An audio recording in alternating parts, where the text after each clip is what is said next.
Hi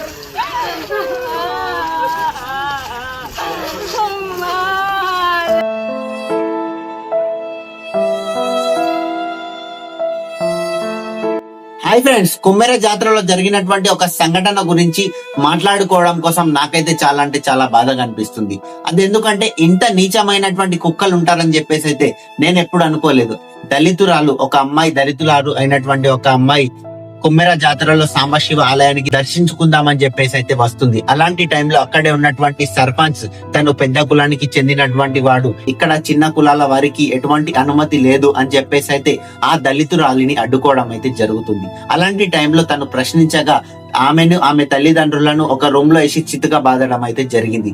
అలాంటి టైంలో తన దగ్గర ఉన్నటువంటి ఆ దళితురాలి దగ్గర ఉన్నటువంటి ఆ 3 నెలల పసికందును ఆ సర్పంచ్ ముందు ఉంచి వాళ్ళ కాళ్ళు మొక్కించినా కూడా ఎటువంటి కనికరం చూపించకుండా ఆ దళితురాలి బిడ్డను 3 నెలల బిడ్డను కొట్టి చంపివేయడం జరుగుతుంది ఈ నీచమైన సర్పంచ్. ఇలాంటి నీచమైన కొడుకులకు శిక్ష పడాలి. శిక్ష పడేంత వరకు మీరు ఈ వీడియోని అయితే షేర్ చేస్తూ ఉండండి. ఇప్పుడు వీళ్ళకు శిక్ష పడితే ఇంకొకడు ఇలా చేయకుండా భయపడతారు.